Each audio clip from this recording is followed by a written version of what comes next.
약 20여 년 전 여의도 한나라당 당사에서 벌어진 일입니다. 공천에서 탈락한 한 의원이 분을 참지 못하고 주먹까지 휘둘렀습니다. 공천 학살이란 말, 이 사건이 벌어진 2000년 16대 총선 때 처음 나온 걸로 알려졌죠. 당시 이회창 총재가 무려 43명의 현역 의원을 공천에서 기습적으로 배제하며 큰 파장을 불렀습니다. 대신 오세훈, 원희룡 같은 신진을 배치하며 한나라당은 원내 일당을 지켜내게 됩니다. 공천 당시에는 당 장악력을 키우기 위한 물갈이다, 이런 비판이 많았지만 결과만 놓고 보면 인적 쇄신, 공천 개혁이라고 평가할 수도 있겠습니다. 자, 이 모습도 익숙하실 것 같은데요. 옥새 들고 나르샤라는 말을 낳았던 지난 2016년 새누리당 공천 파동의 상징적인 장면입니다. 박근혜 당시 대통령을 따르는 친박계의 위상이 절정이었던 그때 친박을 넘어서는 진박 감별사까지 등장했고 비박계는 공천에 대거 탈락했습니다. 비박계 김무성 대표 공천 의결을 거부하고 부산과 서울을 오가는 옥새 투쟁을 벌였죠. 잘못된 공천을 최소한이나마 바로잡아서 국민 여러분들께 용서를 구하는 것이 최선의 길이라고 생각했습니다. 이런 볼썽사나운 모습에 중도층이 등을 돌리며 한때 180석까지 낙관했던 새누리당은 선거에서 패해 원내 일당을 빼앗겼습니다.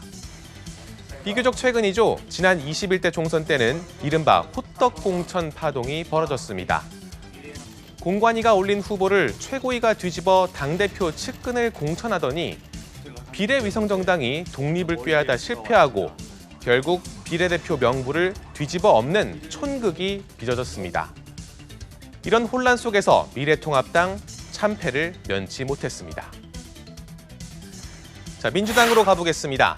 가장 컸던 공천 파동, 아마 20대 총선 때 이 두 정치 원로 사이에서 벌어진 일일 겁니다. 20대 총선 당시 문재인 당대표에 의해 파격적으로 기용된 김종인 비대위 대표, 친노 좌장 이해찬 당시 의원, 그리고 86 운동권의 상징 정청래 의원 등을 공천에서 배제하며 파란을 일으킵니다. 여기서 멈추지 않고 스스로를 비례대표 2번으로 셀프 공천했고 비난이 일자 사퇴하겠다고 배수진까지 쳤습니다. 내 스스로의 명예를 지키기 위해서 산 사람인데 그런 식으로 나를 그렇게 아주 욕보게 하는 그런 거는 내가 절대로 용납을 할 수가 없어요. 결국 당의 대주주인 문재인 전 대표가 직접 설득해 당무에 복귀했는데 어찌됐든 결과는 총선 승리였습니다. 그 직전 19대 총선, 그때는 친노 패권주의가 문제였죠. 한명숙 지도부의 친노 중심 공천, 비노 세력의 극한 반발을 사며 충돌했고 결국 새누리당에 과반 의석을 내줬습니다. 자, 보신 것처럼 공천 파동이 총선 패배로 이어진 경우도 있었고 갈등이 있어도 오히려 승리한 사례도 있었습니다. 이번 총선 공천은 아무래도 민주당 쪽 파열음이 두드러지는데요. 결과는 어떨까요? 민주당 공천, 비선, 밀실 의혹까지 제기되며 심상치 않은 분위기입니다. 당사자는 물론 당 원로까지 반발에 가세했고 탈당도 이어지고 있죠. 누군가 1등을 하고 누군가는 꼴등할 수밖에 없습니다. 또 이 황골 탈퇴 과정에서 생기는 진통이라고 생각해 주시기 바랍니다. 이번 공천 파동이 정말 환골 탈퇴로 평가받으려면 적어도 새롭게 등장한 후보들이 승리해야 할 겁니다. 국민의힘은 여당 프리미엄일까요? 반발이 없는 건 아니지만 상대적으로 조용한 공천이 이뤄지고 있습니다. 하지만 거의 모든 현역 의원에게 공천 기회를 주고 힘 있는 사람들이 보수 강세 지역을 차지하며 그나물의 그 밥이다, 또 감동이 없다, 이런 혹평도 나옵니다.